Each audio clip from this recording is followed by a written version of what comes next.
So I have three subjects that I'd like to speak about in this week's Parshas Vayishlach. The first subject is, and hopefully we'll manage to get through all of them, the first subject is why Yakov sent Malachim, and all about him sending Malachim and all of that.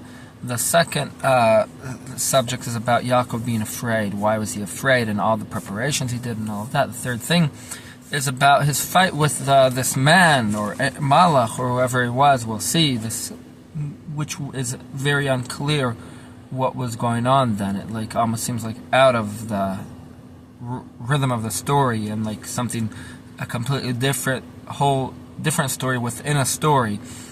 Anyhow, so the Torah starts, Vayishlach Yakov Malachim lefanav el Esav achiv. Yaakov sent Malachim before him to Esav his brother, to Parshas Edom, to the land of Seir Edom. Now remember, Yakov was Haran, so Haran was in the east, I think eastward at least, of Eretz Yisrael, and he's going to the south of Eretz Yisrael. And Edom is somewhere according to the Ramban, somewhere in between there, or he's going to go by there, whatever the case is. Or he wanted to, or he was worried from his brother, whatever.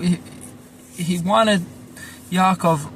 He wanted before he'd come back to help to make up with Esav, so he won't. So he'll survive and everything will be okay. So he sent Malachim to the land of Seir Edom, where Esav was. Now we'll see. The question is, what was Esav all the time over there? Or was he in Eretz Yisrael? Later on, we see that Esav was in Eretz Yisrael because he brought his wife and children from Eretz Yisrael because of Yakov, because it became too much for them to live together. So he left Eretz Yisrael with his family. So it seems like he was living in Eretz Yisrael.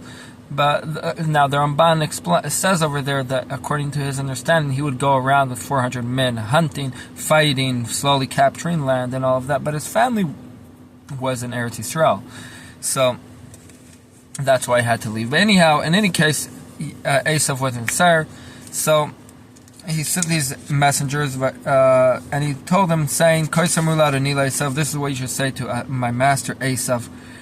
This is what your servant Yakov said him, Lavan Garti Vaychard Ata. He told them to speak to Esav in a respectable way, to tell him, your master, your servant Yakov, and call Esav master and all of that, to show that Yakov considers himself the slave and that Esav is the Bechor, and that none of these things the dreams the brachos that Yitzchak gave had happened to him. Im Lavan Garti Vaychard Ata, with Lavan, this is what your servant Yaakov said, with Lavan I lived and I stayed until now. I lived and I didn't get too much. Rashi explains this, and the Malbim explains it very, very, very interestingly. I lived as a ger, not as someone who became rich and all of that, even though he did. But he's trying to point out where the bracha didn't become, how the bracha wasn't true. So he points this out. Vaychard Ata, the Malbim explains, and don't think that the bracha came after. It took some time, but the bracha came. No, I was there for a very long time already, and still no bracha. 20 years and no bracha. I had a little bit of now over here there's a difference between the Malbim and the Ramban. The Malbim explains it in a way that he said it in a way that it was like not really too much, but simple pshat is he's telling him a lot, but he's pointing out that he got these things like after a lot of work and all of that, but he's telling it because it's all yours, it's all Esav's really, and take whatever you want because it's yours. And his idea was, because the Bechor, according to the Ramban, the Bechor, you're supposed to honor him like a parent. He's supposed to get honor, and therefore Yaakov acted like he's the master, that Esav's the master and he's a servant and all of that, to show him that he's mochel him, he forgives to show him not that he'd forgive them, that he doesn't consider it as if he's the Bechor. Rather, he considers Esav as the Bechor, and all of that. So the Malachim returned, and they told Yakov, we came to your brother Esav, and he's also going towards you, and 400 people with him. So, simple understanding, we came to your brother Esav, we told him, or the Ramban says maybe they didn't even tell him anything, and that's what we're saying. We came to your brother, to Esav, and not only that he didn't really speak with us, he didn't accept us in a good way, but Gam Halech Likrascha is coming towards you with 400 men. And the fact that he was coming with 400 men, it would appear that he came for war. And I assume Yakov also knew Esav's nature, and of course why would he be coming with men? He was coming to fight, so he was coming to try killing Yakov, and that's okay. So Yakov got very scared. Vayira Yakov me'oid, who feared greatly. Vayetzer, and it pained him. It was sorry for him. Vayachat es ha'am, so he split the people that were with him, and the flock, and the cattle and the camels to 2 camps. So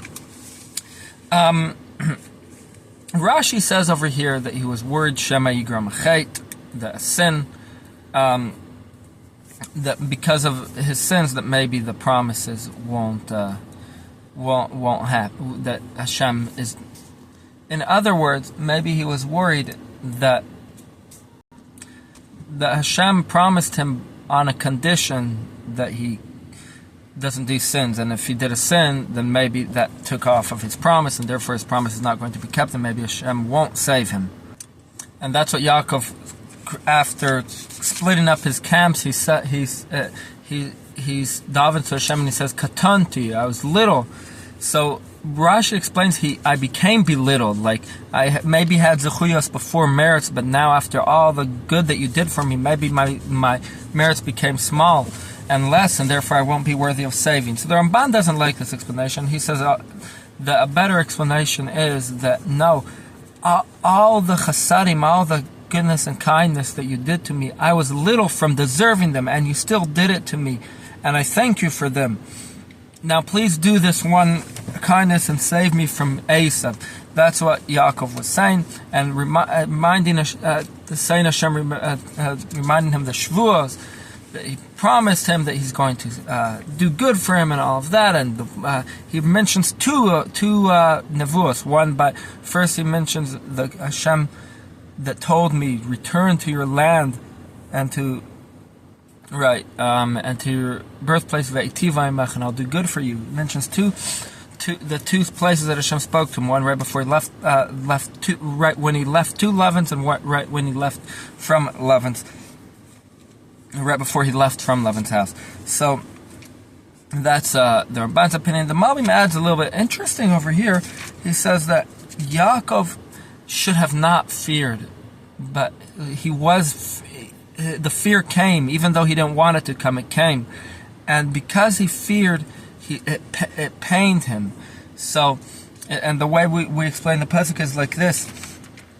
Vayira Yakov me'od vayetzer. Yaakov feared greatly, and then when he realized he feared, that it scared him, the fact that Esav was coming, it pained him, because he shouldn't have feared. He should have had trust in Hashem. So therefore, because he didn't trust in Hashem, he realized he's going to have to because he didn't realize he didn't have enough trust in Hashem, he realized he's also enough bitachon, he realized he's going to have to do some hishtadlus, his own naturally try surviving Esav, and therefore he did these 3 things. He split the camps for war, got ready for war, and he davened, and then he brought all these presents to Esav, his brother. And the Ramban says at the beginning of Parshas Vayishlach, he says that this whole parsha was written to tell us that Hashem saved that Hashem saved his servant from a stronger hand than him, and he sent his Malach and saved him, and to teach us that he didn't trust in his righteousness, and he tried doing this atzala, that he tried. Now this is not completely like the Malbim was saying, but he certainly didn't trust in his righteousness. Maybe he realized he didn't deserve to trust in his righteousness, whatever the reason was. He didn't trust in his righteousness, and he worked physical ishtadlus to save himself with all his strength, to teach us to do the same thing, and not just even though you're supposed to have bitachon, but that you're supposed to do ishtadlus. That's what it's teaching us. And if Yakov wouldn't have done ishtadlus, I don't know what would have happened. I mean, Hashem wants us to do ishtadlus. Hashem put us basically in a physical world, and we're supposed to use physicality to do what's right. But anyhow, so and there's another hint for generations that everything that happened to our father with Esav will happen to us all the time with the sons of Esav, and it's proper for us to hold the way of a tzaddik, of Yakov, and that we should prepare for us for three things: for davening, for presence, and ulatzala b'derech milchama, and to be saved in the path of war, in the way of war. Livrach ulahinatzel, to run away and be saved. Now, Satmar get into this about the whole thing about Eretz Yisrael. How can you fight and all of that? Like, how you're able to fight a war? You're supposed to be able to run away. So simple. Let's look at Yakov. He was willing to fight. That's understood. Almost everyone explains the pasuk like that. Now the Ramban, so they're trying to say that the Ramban is not saying like that. The Ramban says Hatzala derech milchama. That means saving yourself through war. He's not saying not to fight. He's saying to save yourself through the means of war if you have to get up to that situation. So you'll be able to run away and to get saved. I'm not sure. I'm still not sure. I'm just saying you could explain the Ramban like this.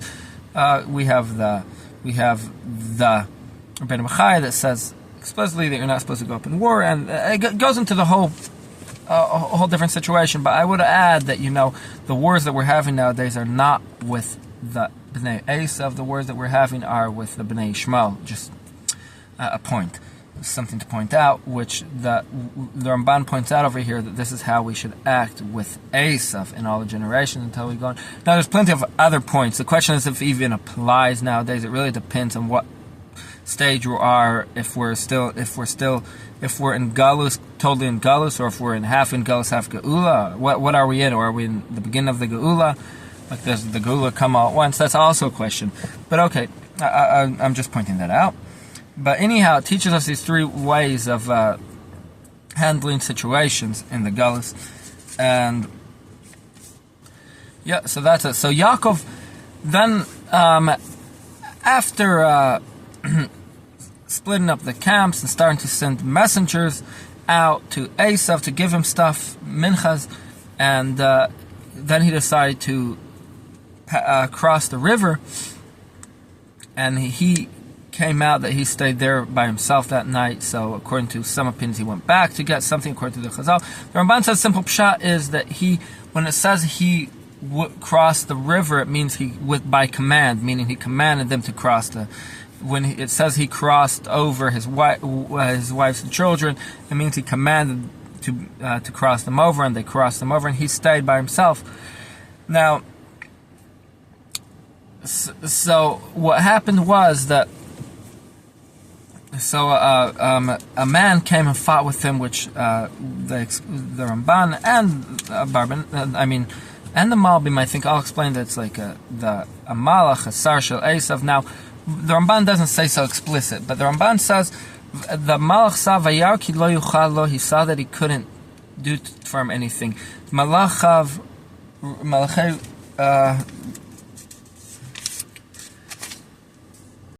giborei koch say devaroi. The Malachim, the strong ones that do his words. The Malbim is pointing out that it's not the lack of strength that the Malach had, but he could only do what he say devaroi. The ones that do Hashem's words. The Malach only has the power to do what Hashem commands him, and he was commanded not to only be able to do what he managed to do, which was hit him in the thigh. And it's a hint for generations how Esav is going to be so strong up to a situation that it'll almost destroy its offspring, but it's not going to manage. And that's going to be it. At the end of the day, Yaakov's going to defeat Esav, and he's going to come, and Esav's going to have to admit that the brachos are for Yaakov. And I think that's going to happen at the end of for the time of Mashiach, which that's what's going to happen, basically, which nowadays it'll be a little bit different. It's going to have to be the admission of Yaakov having the truth, which is really a deeper jealousy towards Yaakov for claiming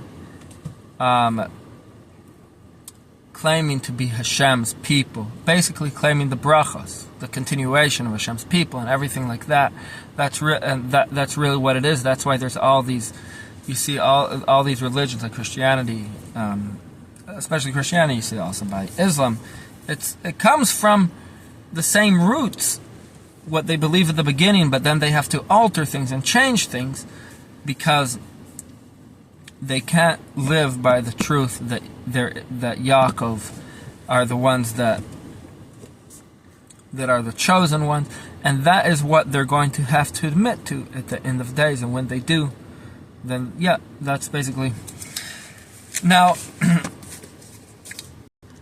so the Malbim has a very interesting take on this, actually a very deep take on this. I'm not going to explain the Malbim right now. I have to look through him a little bit more. But I will just point out that the Malbim says it's like it was like Esav and Yaakov were created opposites. Esav represents physicality and all that, Yaakov spirituality and so on. So before Yaakov met Esav in physical, so the Malach fought with him. The Malach of Esav fought with him, and he tried, but at that time tried getting him basically to completely go against the truth, to Yaakov to go against the truth. And the Midrash says, I think, that it went up, that they fought with dust, vayavek. They fought with dust flying around them, and the dust went up until the kiseh of the covenant, meaning that the Sar of Esav wanted him to be kofar in the truth, deny the truth, and go to things of kfira, even to that level is a great level, like a big. So it was a very deep confrontation over here before he would be able to actually go and fight Esav. In reality, he had to have this confrontation over here. That I would like to learn it more. I didn't really get to see it so much, but it seems very interesting. Thank you very much for watching. If you enjoy these videos, please like and subscribe. It'll really help me grow this channel. Have a good day.